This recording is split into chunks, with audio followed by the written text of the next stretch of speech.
ನಾವೆಲ್ಲರೂ ಈಗ ಬಂಧನದಲ್ಲಿದ್ದೀವಿ.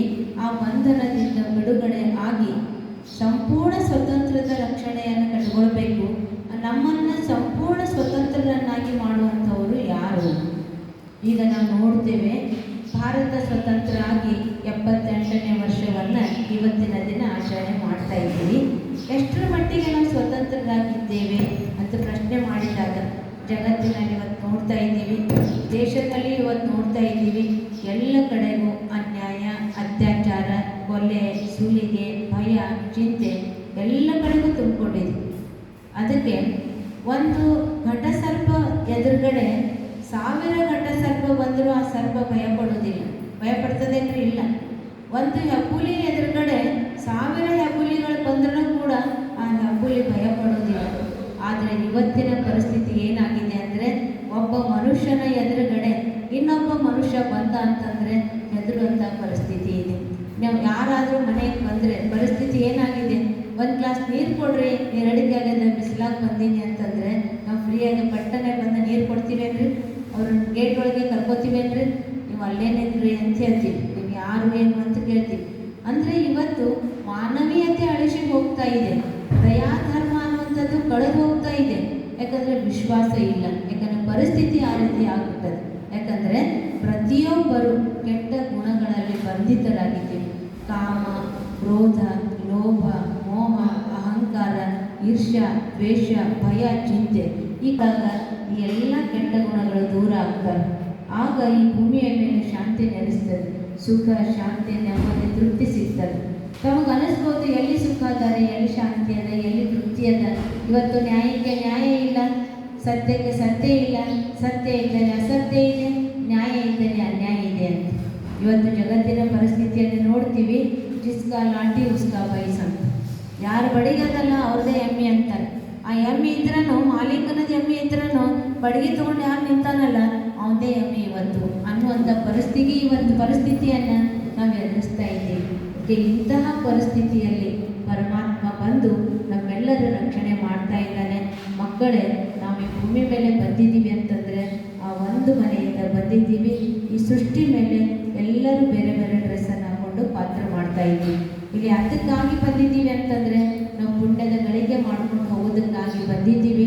ಪುಣ್ಯದ ಗಳಿಕೆ ಮಾಡ್ಕೊಳ್ಬೇಕು ಅಂತಂದರೆ ನಾನು ಯಾರು, ಎಲ್ಲಿಂದ ಬಂದೆ, ಎಲ್ಲಿಗೆ ಹೋಗಬೇಕು, ನಾನು ಏನು ಮಾಡಬೇಕು ಅನ್ನುವಂತಹ ಅರಿವು ನಮಗೆ ಇರಬೇಕು. ನಾನು ಯಾರು ಅಂತಂದರೆ ನಾವಿಲ್ಲಿ ಕೂತ್ಕೊಂಡಿದ್ದೀವಲ್ಲ, ಇದು ದೇಹಗಳ ಒಳಗಡೆ ಚೈತನ್ಯ ಶಕ್ತಿ ಒಂದಿದೆ. ಅದಕ್ಕೆ ಪ್ರಾಣ, ಜೀವ, ಆತ್ಮ ಅಂತ ಕರಿತೀವಿ. ಆ ಆತ್ಮ ಈ ಒಳಗಡೆ ಇದೆ ಅಂತ ತಿಳ್ಕೊಂಡೆ ಎಲ್ಲರೂ ಕುಂತೀವಿ, ನೋಡ್ತೀವಿ, ಕೇಳ್ತೀವಿ, ಮಾತಾಡ್ತೀವಿ, ವಿಚಾರ ಮಾಡ್ತೀವಿ. ಆ ಚೈತನ್ಯ ಶಕ್ತಿ ಒಳಗಡೆ ಇಲ್ಲ ಅಂದರೆ ಈ ದೇಹ ಕೂತ್ಕೊಳ್ತದೆ ಅಂದರೆ ಬಿದ್ದು ಬಿಡ್ತದೆ. ಅದಕ್ಕೆ ಸರ್ವಜ್ಞ ಹೇಳ್ತಾನೆ, 8 ಗೇಣಿನ ದೇಹ, 108 ಕೋಟಿ ರೋಮಗಳು, ಬಂಟನೆ ನಿದ್ದು ಅಗಲಿದೊಡೆ, 8 ಸರ್ವಜ್ಞ. ಒಳಗಡೆ ಚೈತನ್ಯ ಶಕ್ತಿ ಇದ್ದಾಗ ಮಾತ್ರ ಈ ದೇಹಕ್ಕೆ ಬೆಲೆ. ಆ ಚೈತನ್ಯ ಶಕ್ತಿ ಹೊರಟು ಹೋಯಿತು ಅಂದರೆ ಈ ದೇಹಕ್ಕೆ ಬೆಲೆ ಇಲ್ಲ. ರಸ್ತೆ ಮೇಲೆ ಇಬ್ಬರು ಹೋಗ್ತಿರ್ತೀರಿ, ಚಪ್ಪಲಿ ಹರಿತದೆ, ಆ ಪಕ್ಕದಲ್ಲಿ ಒಂದು ಪರಿಚಯದ ಅಂಗಡಿ ಇರ್ತದೆ. ಸ್ವಲ್ಪ ಈ ಚಪ್ಪಲಿ ಬಿಟ್ಟು ಹೋಗ್ತೀನಿ ರೀ, ಹೋಗ್ಬೇಕಾದ್ರೆ ತೊಗೊಂಡು ಹೋಗ್ತೀನಿ ಅಂದರೆ ಅವ್ನು ಬಿಟ್ಟು ಹೋಗು ಅಂತ ಹೇಳ್ತಾರೆ. ಅದೇ ಇಬ್ಬರು ಹೋಗ್ತಿರ್ಬೇಕಾದ್ರೆ ಹಾರ್ಟ್ ಅಟ್ಯಾಕ್ ಆಗಿ ಒಬ್ಬರು ಪ್ರಾಣ ಹೋಯಿತು, ಸ್ವಲ್ಪ ಈ ಹೆಣ ಇಟ್ಟು ಹೋಗ್ತೀನಿ ರೀ, ಸಮಾಚಾರ ತಿಳಿಸಿ ಬರ್ತೀನಿ, ಅಥವಾ ಗಾಡಿ ತೊಗೊಂಡು ಬಂದಿದ್ದೀನಿ ತೊಗೊಂಡು ಹೋಗ್ತೀನಿ ಅಂದರೆ ಇಟ್ಕೊಳ್ತಾರೆ. ಏನು ಇಟ್ಕೊಂಡ್ರು? ಚಪ್ಪಲಿ ಇಟ್ಕೊಳ್ತಾರೆ, ದೇಹ ಇಟ್ಕೊಳ್ಳೋದಿಲ್ಲ. ಅಂದರೆ ಚಪ್ಪಲಿಗಿಂತಲೂ ಕನಿಷ್ಠವಾಗಿರುವಂತಹ ಈ ದೇಹವನ್ನು ಮನುಷ್ಯ ಏನು ತಿಳ್ಕೊಂಡಾರೆ, ನಾನು ಶ್ರೀಮಂತ ಇದ್ದೇನೆ, ನಾನು ಬಲವಂತ ಇದ್ದೀನಿ, ನಾನು ಸುಂದರ ಇದ್ದೀನಿ, ನಾನು ಶಕ್ತಿವಂತ ಇದ್ದೀನಿ, ನಾನು ಅನ್ನುವಂಥ ಅಭಿಮಾನದೊಳಗಡೆ ಬಂದು, ನಾನು ಯಾರಿಗಿಂತ ಏನು ಕಡಿಮೆ ಇದ್ದೇನೆ ಅನ್ನುವಂತಹ ಅಹಂಕಾರದೊಳಗಡೆ ಬಂದು ಇವತ್ತು ಮನುಷ್ಯ ಮಾಡಬಾರದೆಲ್ಲ ಇವತ್ತು ಮಾಡ್ತಾ ಇದ್ದಾನೆ. ತಪ್ಪು ತಿಳ್ಕೊಬೇಡ್ರಿ, ಇಲ್ಲಿರೋರು ಅಷ್ಟೇ ಏನಾದ್ರು ತಪ್ಪು ಮಾಡಿರೋರು, ಎಲ್ಲರೂ ತಪ್ಪು ಮಾಡಿರೋರು ಅಂತಲ್ಲ. ನಾವೆಷ್ಟೋ ಜನರು ನೋಡಿದ್ವಿ, ಏನೂ ತಪ್ಪಿಲ್ಲದೆ ಇದ್ರೂ ವಿಚಾರಣಾಧೀನ ಇರುವಂಥವರು ಹಾಗೂ ಪರಿವರ್ತನಾ ಗ್ರಹ ಅಂತ ಹೇಳಾಗ್ತದೆ. ತಪ್ಪು ಮಾಡಿಲ್ಲ ಅಂದ್ರೂ ಕೂಡ ಏನೋ ಕಾರಣದಿಂದ ಇಲ್ಲಿ ಬಂದೀವಿ, ಮತ್ತೆ ನಮ್ಮದು ವಿಚಾರಣೆ ಆಗ್ತದೆ, ಸರಿ ತಪ್ಪು ಅಂತ ಅರ್ಥ ಆಗ್ತದೆ, ಮತ್ತೆ ನಾವು ಹೊರಗಡೆ ಹೋಗ್ತೀವಿ. ಅದಕ್ಕೆ ಇಲ್ಲಿ ಬಂದೀವಿ ಅಂತಂದರೆ ನಾವು ಯಾಕೆ ಬಂದೀವಿ? ಈಗ ನಾವು ಇಲ್ಲಿ ಬಂದೀವಲ್ಲ, ನೀವು ಇಲ್ಲಿ ಇರ್ತೀರಲ್ಲ, ಇವರು ಎಲ್ಲರೂ ಸಿಬ್ಬಂದಿಗಳು ಎಲ್ಲರೂ ಇಲ್ಲೇ ಇರ್ತಾರೆ.